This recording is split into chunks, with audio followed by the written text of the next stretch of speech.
अस्सलाम वालेकुम, कैसे हैं आप सब। मैं हूं जहां से पाकिस्तानी। कल खान ने फिर से फट्टे चक दिए। जर्मनी के टीवी चैनल पर उसका इंटरव्यू था खान का, और उसमें एक सहाफ़ी थे रिचर्ड नामी। उसने ऐसे सख्त किस्म के सवालात किए, ऐसे सख्त सवालात जो आज तक मैंने खैर खान के साथ होते नहीं देखे, लेकिन उसके जवाब में क्या तसल्ली करवाई है। यानी कल का इंटरव्यू 30 मिनट का अगर आप देख लें, और मेरे जाले पटवारी भाई अगर किसी को पैसे दे के उर्दू में तर्जमा करवा के वो देख ले कि खान ने क्या कहा है और वो जो बातें कर गया, आप मानने पर मजबूर हो जाएंगे कि कायद आज़म के बाद अगर इस मुल्क को कोई लीडर मिला है ना जिसको कौम की फिक्र है, अपनी जान की नहीं कौम की फिक्र है, तो ये खान है। मैं कुछ चीज़ें आपको बताता हूँ मुख्तसरन, थोड़ी सवालात और साथ में उसके जवाबात क्या थे। अच्छा, सबसे पहले उसने सवाल किया कि रूस को अब भी, ये जो इतना हो गया है, 90 दिन हो गए हुए हैं आपको कुर्सी से उतरे हुई, अब भी क्या आप रूस की मुखालफत करोगे इसके ऊपर कि नहीं, कि जंग लगी रूस के साथ, उसने हमला किया यूक्रेन के साथ। तो खान ने इसके जवाब में कहा कि भाई मैंने तो कभी किसी फौजी ऑपरेशन की हिमायत की नहीं। यानी मुझे तो ये लगता है कि दुनिया में फौजी जंगें होनी नहीं चाहिए। तो मैं तो जब इराक का मामला हुआ था, जब अमेरिका ने इराक पे हमला किया, जब अमेरिका ने अफगानिस्तान पे हमला किया, मैंने तो तब भी खुलकर कहा था कि ये जंगें नहीं होनी चाहिए, ये कोई हल नहीं है, डायलॉग हल है। तो इसके ऊपर सहाफ़ी ने बात काट कर कहा, कहता है इराक के मामले में तो आप अमेरिका को लताड़ गए हो, अफगानिस्तान के मामले में आप अमेरिका को लताड़ गए हो, लेकिन रूस और यूक्रेन के मामले में आप रूस को लताड़ते क्यों नहीं है खुल के। सवाल तो बड़ा टाइट था उसका, लेकिन खान का जवाब भी फिर ये टाइट था। कहते जब वो बातें मैंने की थी तो मैं एक पाकिस्तानी शहरी था जिसके साथ अफगानिस्तान लगता था, और अफगानिस्तान में जो जो हुआ उसका असर मेरे मुल्क पे पड़ता था। तो एक शहरी होने के नाते मैं कुछ भी बोल सकता था, लेकिन अब मैं एक प्राइम मिनिस्टर था, एक वजीर आज़म जिसने 22 करोड़ लोगों का ठेका लिया है कि उनका फ़ायदा सोचना है, उनको फ़ायदा देना है। तो मैं किसी की जंग में ऐसे किसी मुल्क के ऊपर क्यों खुलकर उनकी मुखालफत करूं कि जिनसे मैंने गंदम खरीदनी हो, जिनसे मैंने पेट्रोल खरीदना हो, जिनसे मैंने गैस खरीदनी हो, यानी और भी कई ऐसी चीज़ें हैं। तो मैं इस तरह का किसी की जंग का हिस्सा क्यों बनूं। तो मैंने एक बड़ा न्यूट्रल सा रहने का ऐलान किया कि भाई मैं न्यूट्रल हूँ, मैं इसके बारे में ना उनकी हिमायत करता हूँ, ना उनकी हिमायत करता हूँ, ना उनकी मुखालफत करता हूँ, ना उनकी मुखालफत करता हूँ। अच्छा, इसके ऊपर उसने कहा जी कि आप गए और जंग लग गई, आपको पता था, तो आप क्यों गए। उसने कहा भाई मुझे पता ही नहीं था, मैं जब वहाँ पहुँचा हूँ तो उसके अगले रोज़ इन्होंने जंग कर दी है। मेरा विजिट चूँकि ये जो रूस का था ये बहुत पहले का प्लान किया हुआ था, और ये किया भी इसलिए था कि आज से 6 साल पहले गैस पाइपलाइन के ऊपर हमारा मुआहिदा था, और इतने सालों में हमारी उनके साथ बन नहीं रही थी। तो हमने ये सोचा कि हम अमेरिका के ब्लॉक में रहे इतनी देर तक, तो रूस से दूर हो गए। अब दुनिया रूस से फ़ायदा उठा रही है, सस्ता तेल, सस्ती गैस और सस्ती गंदम दुनिया खा रही है, लेकर दुनिया इस्तेमाल कर रही है, तो पाकिस्तान क्यों नहीं। आखिर मतलब हम किसी को गुलाम हैं। अच्छा, इसके जवाब में उसने कहा कि जी 2 दिन पहले तमाम टीवी चैनल्स पर खबरें आ गई थी कि जंग लगने वाली, आपको वो अपना विजिट कैंसिल कर देना चाहिए था। क्या इस बात के ऊपर आपको कोई मतलब अफसोस है कि आपने वो विजिट किया। उसने कहा अगर मुझे पता होता कि ये मैं जाऊंगा और जंग लग जाएगी तो मैं ये विजिट पोस्टपोन कर देता, कैंसिल कर देता, मैं नहीं जाता, क्योंकि मैं किसी भी जंग का हिस्सा कभी भी नहीं बनना चाहता। खान ने इसके ऊपर ना कश्मीर की बात करना चाहिए, क्योंकि बार बार रिचर्ड जो है वो एक ही बात कर रहा था, रट लगाई हुई थी उसने कि आप यूक्रेन की हिमायत में बोले और रूस की मुखालफत में बोले। तो फिर खान ने कहा कि यार देखो, जब कश्मीर की बात आती है, अभी वो लफ्ज़ कश्मीर उसके मुंह से निकला ही था कि रिचर्ड साहब को जैसे आग लग गई हो। रिचर्ड साहब ने फौरन नहीं खान साहब नहीं आप ये ना बात करें। उसने कहा नहीं मैं यही बात करूं। उसने कहा नहीं ये मसला प्रोग्राम जो है ये कश्मीर के ऊपर नहीं है। उसने कहा नहीं मैं इसको करूंगा। फिर उसने कहा नहीं देखें खान साहब, यानी आज तक मैंने खान को किसी की बात काटते हुए नहीं देखा जिस तरह से मैंने इस इंटरव्यू में। आप देखेंगे कि कोई 10 बार कोशिश की उसने, और 10 बार उसने चुप कराने की कोशिश की, तो फिर भी खान साहब ने दिल में रख ली बात। अगले जुमले में वो जो बैंड बजाई, फिर कश्मीर के ऊपर अपना मौक़िफ़ पूरा बोला।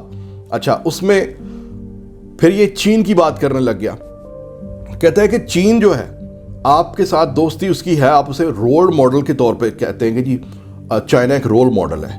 تو آپ کو نہیں لگتا کہ چائنا جو ہے وہ ایک ابھی سی پیک کا جال بچھا کے تو وہ تو آپ کے اوپر ایک قسم کا قابض ہو گیا ہوا ہے، اس کی نظریں آپ کی ہر چیز کے اوپر ہے، تو آپ کو ان چیزوں سے خوف نہیں آتا کہ چائنا کل کو آپ کے اوپر قبضہ کر لے گا؟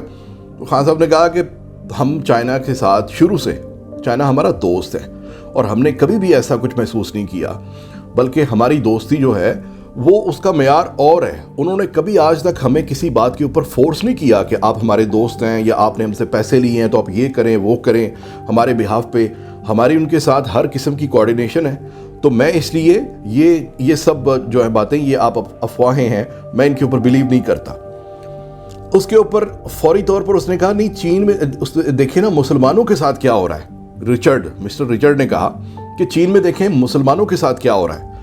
تو خان صاحب نے پھر سے یہ کہا کہ یار یہی بات میں کرنا چاہتا ہوں کہ کشمیر میں دیکھو کیا ہو رہا ہے مسلمانوں کے ساتھ۔ تو یہاں پہ خان صاحب نے پھر یہ جملہ پورا کیا، انہوں نے کہا کہ کشمیر کے اوپر آپ بولتے ہو کیونکہ آپ لوگوں کے تمام ممالک جو ہیں آپ کے کہیں نہ کہیں مفادات ہیں ہندوستان کے ساتھ، کہ ہندوستان میں بڑی ٹریڈ ہے، تو اس وجہ سے جب آپ کشمیر پہ چپ رہ سکتے ہو تو ہمیں بھی تو حق ہے کہ ہم جہاں پر ہمارے مفادات ہوں ہم وہاں پر چپ رہیں۔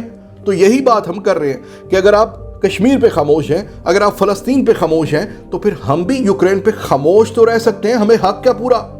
میرے 22 کروڑ لوگ، اگین وہی بات، بار بار وہ شخص بات یہی کر رہا تھا خان کہ یہ میرے مفادات نہیں، میرے لوگوں کے مفادات ہیں، میرے ملک کے مفادات ہیں، کہ میرے حساب سے پاکستان کا اگر مستقبل ہے تو وہ روس کے ساتھ ہے، یعنی ہم وہاں سے ٹریڈ کریں، ہم امریکہ کی بجائے یا ہم دوسرے ممالک سے جہاں مہنگی چیزیں ہمیں ملتی ہیں ہم سستا اپنا فائدہ دیکھیں کہ ہمارا کس کے ساتھ فائدہ ہے۔ پھر وہی بات اس نے کہا کہ رچرڈ نے کہی کہ جی آپ امریکہ پر کیوں الزام لگاتے ہیں کہ آپ کی حکومت امریکہ کی وجہ سے گئی؟ تو خان صاحب نے پھر وہ ساری بات بتائی جو وہ ہمیشہ بتاتے ہیں کہ یہ کڑیاں مل رہی تھی، جو سائفر آیا، پھر وہ سائفر کی حقیقت کیا تھی، پھر وہ دھمکی دی گئی، پھر وہ ہمارے بندے چھوڑ کے چلے گئے ہمیں، وہ ساری بات اس نے بتائی۔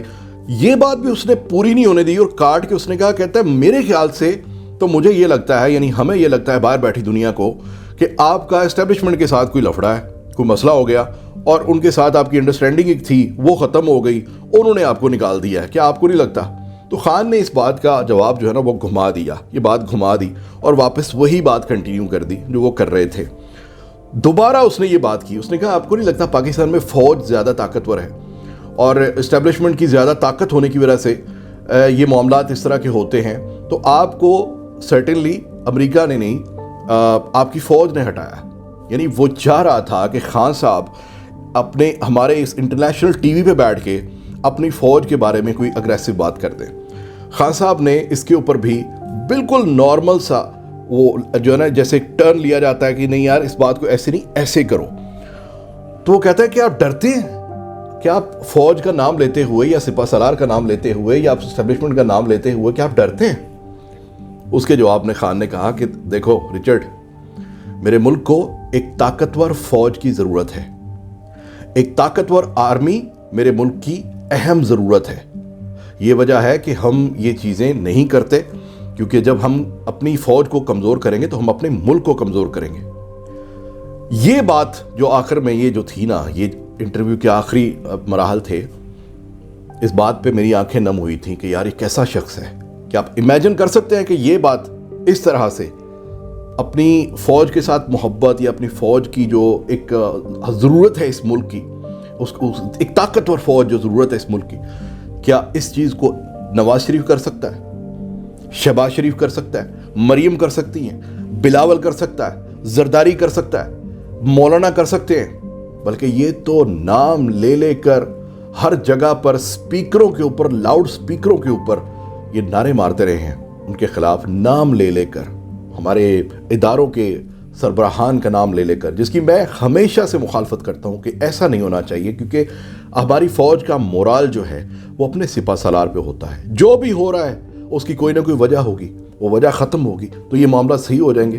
70-75 سال سے ہم اسی طرح سے چل رہا ہے ہمارا ملک، ظاہر ہے اگین اس کی ایک اور وجہ خان صاحب نے بیان کی کہ یہ فوج کی طاقت ضروری کیوں ہے، یہ فوج ایک طاقتور ضروری کیوں ہے۔ انہوں نے کہا ہمارے خطے میں جہاں ہندوستان کے ساتھ ہمارا ایک لمبا بارڈر ہے، افغانستان کے ساتھ ہمارا ایک لمبا بارڈر ہے، ایران کے ساتھ ہمارا بارڈر ہے، اور اس کے علاوہ ہمارا سی پیک سمندر ہمیں لگتا ہے، बलूचिस्तान हमारे खित्ते में जहाँ पर हम रहते हैं, जहाँ पर पाकिस्तान वाक़या है, हमें एक ऐसी स्ट्रॉन्ग आर्मी की ज़रूरत है कि जो दुश्मन को मुंह तोड़ जवाब दे सके। इसलिए हमेशा मैं कहता हूँ कि हमारी मुल्क की ताकत जो है, हमारी फ़ौज की ताकत जो है, उसको हमें हमेशा बरकरार रखना है, बल्कि ज़्यादा करना है, ताकि हम जहाँ पर खड़े हैं वहाँ हम कायम रह सकें।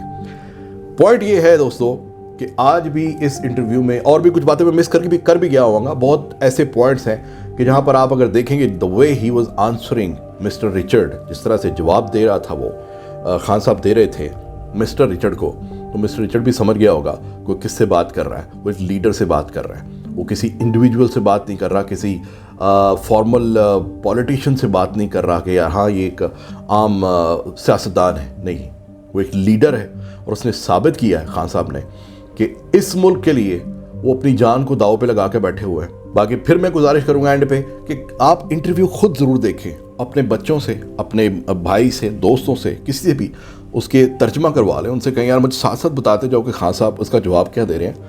आप अगर वो सही तर्जमा को करके सुना गया आपको, तो सारे इंटरव्यू का, टोटल इंटरव्यू का, मैंने बहुत सारी चीज़ें छोड़ दी होंगी क्योंकि इतना ज़्यादा टाइम नहीं है, तो आप जान जाएंगे अगेन कि he is not a politician, वो सियासतदान नहीं है, ही इज़ अ लीडर। हमें इसकी कदर करनी है। पाकिस्तान जिंदाबाद।